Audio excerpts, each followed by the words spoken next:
नमस्ते दोस्तों, मैं एस्ट्रो ज्योति आज की बात में आप सबका स्वागत करती हूँ। आइए आज की बात कर लेते हैं। आज बड़ा ही शुभ दिन है, मंगलवार है। मंगलवार के दिन हनुमान जी की पूजा आराधना करने से सारे काम सफल होते हैं।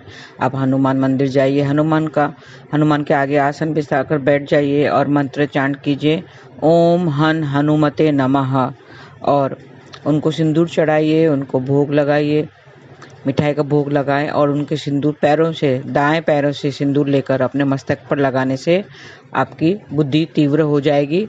और अगर बच्चों की सेहत में थोड़े से सुधार लाना है, उनकी खराब है और उनकी सेहत में सुधार लाना है, तो वो जो सिंदूर का टीका है उनके मस्तक पर भी लगाना है। तो इस तरह से आप आज हनुमान जी की पूजा आराधना करें। आज शोभन योग है। शोभन योग में यात्रा मंगलमय और सुखद हो रहती है। मार्ग में किसी प्रकार की असुविधाएं नहीं होती है। तो आप अगर यात्रा कर रहे हैं तो आज आपके लिए अच्छा है। यात्रा का उद्देश्य भी पूरा हो जाता है। और श्रवण नक्षत्र है। श्रवण नक्षत्र में स्वामी है चंद्रमा। तो चंद्रमा मन का कारक है, तो आज थोड़ा सा मन विचलित हो सकता है। श्रवण नक्षत्र की राशि मकर है और उसका स्वामी चंद्रमा है। और आज मंगलवार के दिन पे आज मंगला गौरी व्रत भी किया जाएगा। हम सोमवार की और मंगलवार की बात करते हैं। सावन के सोमवार की, जिसमें शिव जी की पूजा आराधना का महत्व है, और मंगलवार को मंगला गौरी का पूजा आराधना करते हैं, माँ पार्वती की पूजा आराधना करते हैं। इस व्रत के प्रभाव से विवाह के विलंब समाप्त होता है और जातक को मनचाही जीवन साथी की प्राप्ति होती है। दाम्पत्य जीवन में खुशहाली आती है, सुखी रहता है और जीवन साथी की रक्षा भी होती है। जिन पुरुषों की कुंडली में मांगलिक दोष है वो ये व्रत जरूर करें। मैंने पहले 6-7 मंगलवार को भी बताया है, विधि बताई है, माता गौरी पार्वती की पूजा आराधना कैसे करते हैं। और आज मेन बात है हर्षल। हर्षल एक प्लैनेट है, वो सुबह 8:09 पर मेष राशि में वक्री हो गए हैं। तो ये बहुत स्लो प्लैनेट है, इसकी चर्चा नहीं होती है। सिर्फ 7 प्लैनेट्स मेन प्लैनेट्स हैं, मेन ग्रह है, और 2 है छाया ग्रह माने जाते हैं, राहु केतु। तो टोटल 9 प्लैनेट्सों की ज्योतिष में गणना होती है। हर्षल बहुत धीमा ग्रह है, वो 7 साल में राशि परिवर्तन करता है। 7 अप्रैल 2017 को हर्षल ने मेष राशि में प्रवेश किया था। तो 2017 में मेष राशि में प्रवेश किया था और मई 2024 तक मेष राशि में ही गोचर करते रहेंगे। मैंने बताया 7 साल ये एक ही राशि में रहते हैं। तो अभी 2017 में फिर इसके चेंजेस होंगे, जबकि ये अब वो वक्री हो गया है।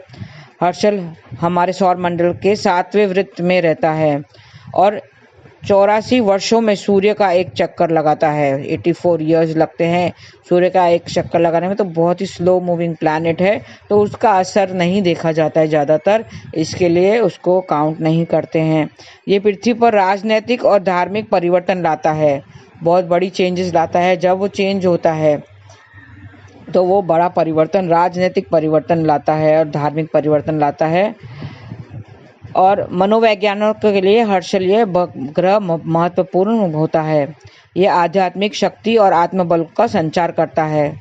तो जैसे ही वो ट्रांजिट होता है तो जिस राशि में जाता है उसमें आत्मबल और आध्यात्मिक शक्ति का संचार होता है।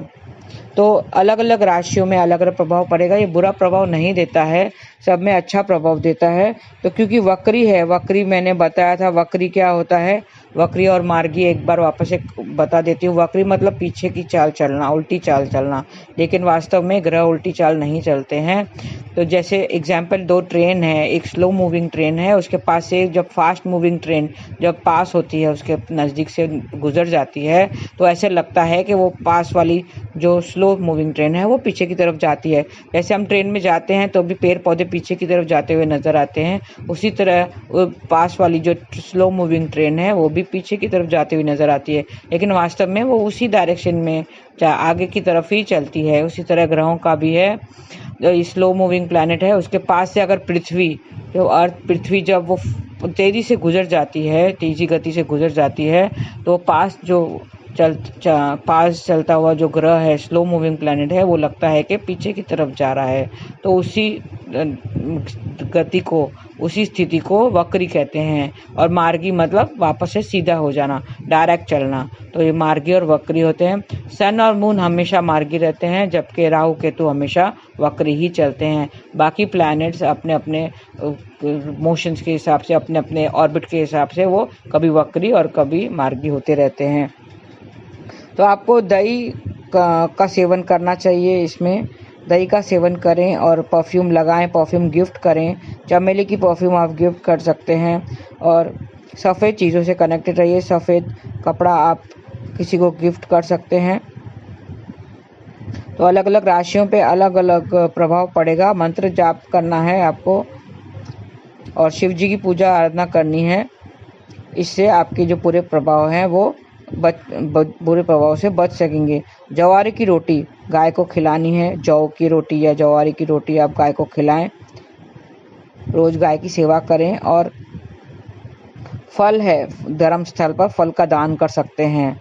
तो इस तरह से आप थोड़े से उपाय कर लीजिए। थोड़े से चेंजेस आएंगे, आप देखेंगे 2024 तक, मई 2024 तक थोड़े से चेंजेस आएंगे। तो आप सावधान रहें, अपनी वाणी को अच्छे से उपयोग करें और किसी से भी अनबन ना होने दें। सबसे रिश्ता अच्छे रखें। वैसे ही जो प्लैनेट की स्थिति है, पोजीशन है, अभी थोड़ी सी ठीक नहीं चल रही है। अभी तक शनि केतु से कनेक्टेड है, तो बहुत जगहों पे आग लगने, मार्स भी कनेक्टेड है, तो आग लगने का खतरा होता है। दुर्घटना होती है, चलते चलते गिर जाते हैं, कोई ठोकर लगती है, कोई आग के सामने से। बहुत बार मैंने सुना है कि कोई बाइक में भी बहुत सारे एक्सीडेंट्स हुए हैं, बाइक से ट्रक ठोकर मार के चले जाती है। तो इस तरह से अपने आप को सावधान रखिए। मंत्र चांट कीजिए। सही तरीका क्या है? भगवान के नज़दीक रखिए, भगवान को नज़दीक रखिए। आप मंत्र चांट करके घर से निकलें, पानी पीकर या मीठा खाकर घर से निकलें। थोड़े से सावधानी बरतेंगे। और अपने जो बाधक ग्रह है, ज्योतिष में अनुसार कुंडली में एक बाधक ग्रह रहता है जो बाधाएं देता है। तो वो आपको पहचानना है कि आपका बाधक ग्रह, राशि के अनुसार आपका बाधक ग्रह रहता है, तो बाधाएं देता है। उससे थोड़ा सा सावधान रहिए और उसका मंत्र जरूर चांट करना चाहिए। कहते हैं सुबह को जब आप दिया बत्ती करते हैं या पूजा पाठ करते हैं, उस वक्त वो बाधक लॉर्ड का, बाधक ग्रह का मंत्र भी चांट कर देना चाहिए। एक माला जरूर करनी चाहिए। जैसे आपका अगर शनि अगर बाधक ग्रह है तो आप शनि का मंत्र चांट करें, ओम प्राम प्रीम प्रोम सह शनिश्चराय नमः। और आज मंगलवार है, आज मंगल का मंत्र जाप करना है। मंगल का मंत्र है ओम क्राम क्रीम क्रोम सह भौमाय नमः। तो इस तरह से आपको जाप करना है। जो दिन होता है उसका खास मंत्र आप, बीज मंत्र आप जाप करके अपना दिन सफल कर सकते हैं। और घर से बाहर निकलते समय दाहिना पैर पहले बाहर रखना चाहिए। तो आपके जो कार्य के लिए जा रहे हैं उसमें सफलता जरूर मिलेगी। और कुछ मीठा, मुंह में मीठा खा के जाए। पहले तो दही शक्कर खा के घर से निकलते थे, कोई अच्छा कार्य के लिए जा रहे हैं तो उसी तरह कुछ मीठा गुड़ थोड़ा सा ऐसा वाटी में रख देना चाहिए और गुड़ का थोड़ा सा टुकड़ा मुंह में डाल के निकलना चाहिए, या तो पानी पीकर घर से निकलना चाहिए। तो ये सब बातें हैं, थोड़ी सी ध्यान देंगे तो आपको जो भी होने वाले जो प्रॉब्लम्स हैं उससे आप निपट सकेंगे, दुख से आप निपट सकेंगे। और मंत्र चांट कीजिए। मैंने आपको स्विच एनर्जीज भी दिया है, डिवाइन हेल्प करना है उस तरह से। और या तो आप जब भी, मैंने आपको एक सिल्वर रिचुअल भी बताया है कि रात को सिल्वर ग्लास में, चांदी के ग्लास में पानी भर कर रखें और सुबह उठते ही आप अपना हथेली को देख के हथेली को चूमें और पानी पिएं। पानी पीने से पहले आपको स्विच एनर्जीज बोलना है कि अलाइन विथ डिवाइन। और पानी पीने के वक्त आपको जाप करना है डिवाइन लव बी।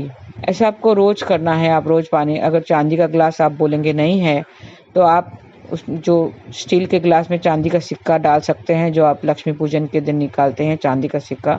अगर चांदी का सिक्का भी नहीं हो तो सिल्वर पेपर, ग्लास के नीचे सिल्वर पेपर रख सकते हैं।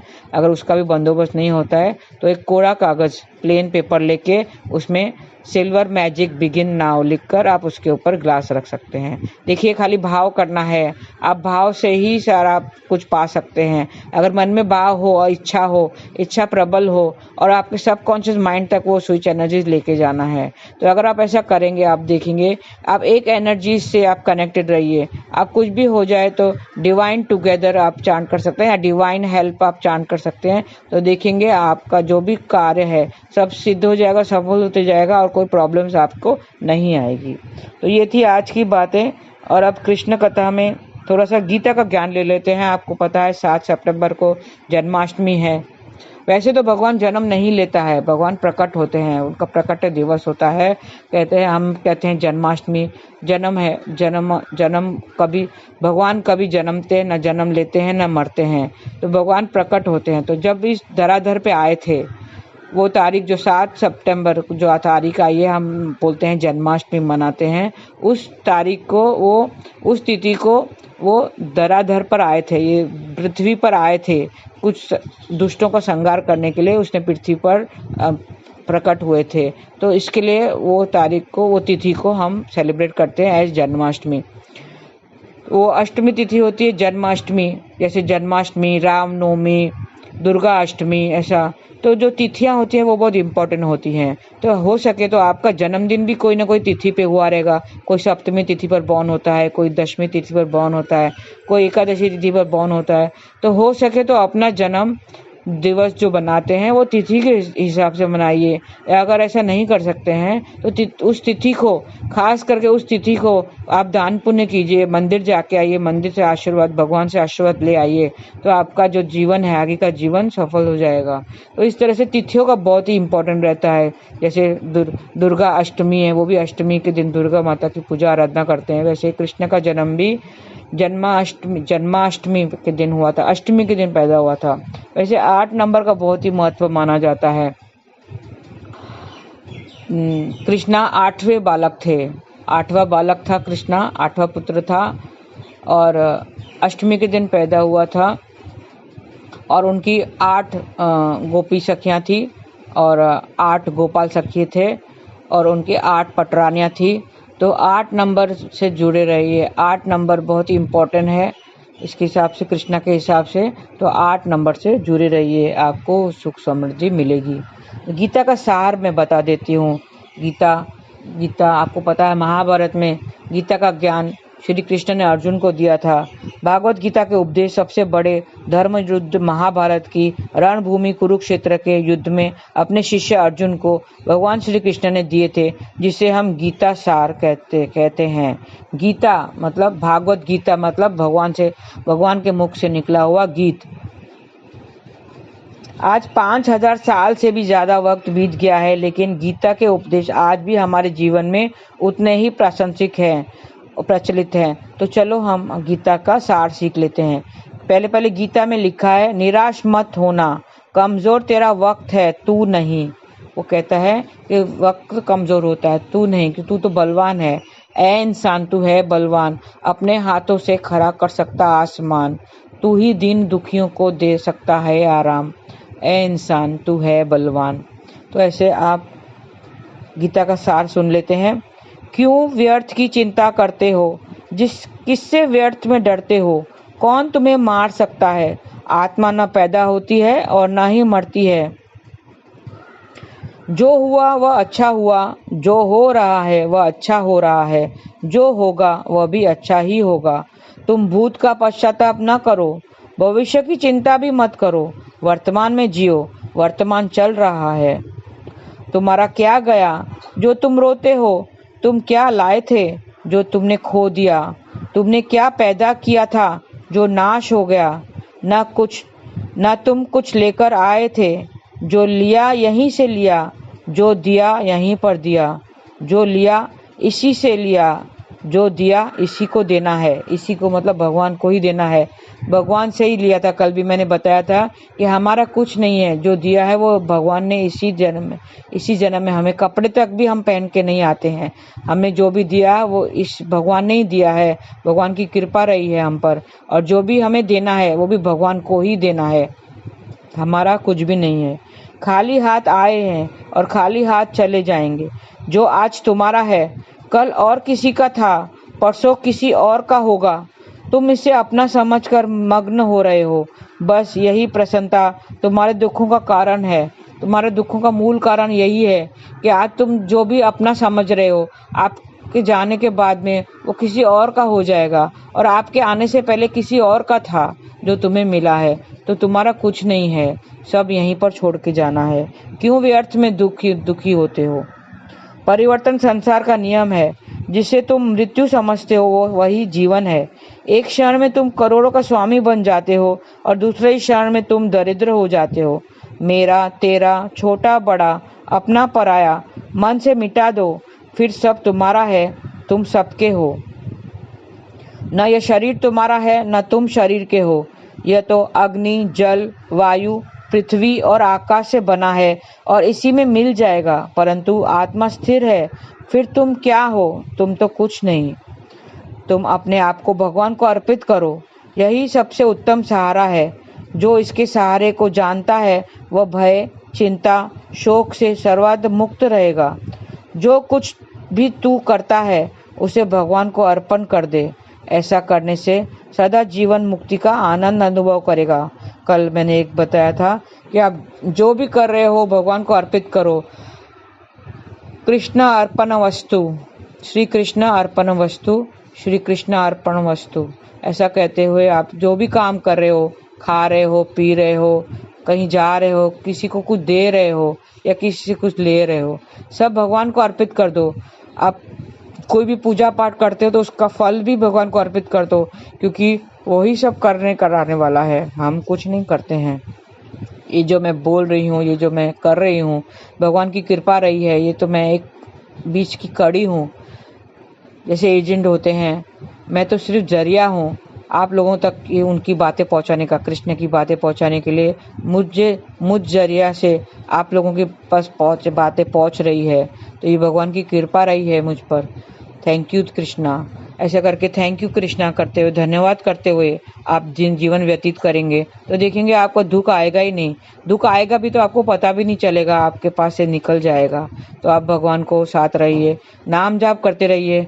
हरे कृष्णा कृष्ण कृष्ण हरे हरे, हरे राम राम राम हरे हरे। ये याद रखना, हम इस दुनिया में रेंट पे आए, भाड़े पे आए हैं। जैसे हम होटल में जाते हैं, जैसे हम होटल में थोड़े दिनों के लिए जाते हैं तो वहाँ की सब चीज़ें हम यूज़ करते हैं। वहाँ का टॉवल, साबुन सब मिलता है यूज़ करने को, बर्तन मिलते हैं, चाय बनाने के सब जरिया मिलता है, सामान मिलते हैं, खाना पीना मिलता है, जग पानी का जग मिलता है, ग्लास मिलता है, चादर कवर सब मिल जाते हैं, बिस्तर मिलता है। उसी तरह हम इस दुनिया में आए हैं, वो हम ईश्वर ने सब दिया है, वो सब भाड़े का सामान है, हमें यहीं छोड़कर जाना है। जैसे 5 दिन आप बाहर जाते हैं और 5 दिनों के बाद में सब वहीं पर छोड़कर आप अपने घर की ओर निकलते हैं। 5 दिन के लिए आप रहते हैं होटल में, 5-7 दिन के लिए मजे करते हैं, वो सब सामान यूज़ करते हैं। यूज़ करके फिर क्या आप अपने घर ले जाते हैं? हाँ, कोई लोग साबुन वगैरह ले जाते हैं, लेकिन नहीं लेना चाहिए। वहीं पर ही छोड़कर जाते हैं और अपने घर की ओर निकल जाते हैं, क्योंकि घर के बिना आराम नहीं है, घर के बिना चैन नहीं है। तो हमें भी सब यहाँ पे यूज़ करना है। ये हमें यूज़ करने के लिए मिला है, इस्तेमाल करने के लिए मिला है। हम उसके ऊपर अपना अधिकार नहीं जमा सकते हैं। वो तो होटल के जैसे सामान होटल वाले का है, वैसे ही ये जो सामान है ये सब मेरे ईश्वर का है। तो उसको यूज़ करना है, खाली थोड़ी सी सुख सुविधाएं लेनी है, यूज़ करना है, फिर यहीं पर छोड़ के चलना है। मेरा तेरा कुछ नहीं है, सब कुछ है वो उसका ही है। तो हमें भी नाम जाप करके कृष्ण को साथ रखना है और हमारा जीवन व्यतीत करना है, ताकि हमारा आगे का जीवन सरल हो जाए और अंत हम मोक्ष को प्राप्त करें। आज के लिए इतना ही। धन्यवाद। आपका दिन शुभ रहे। हरे कृष्णा।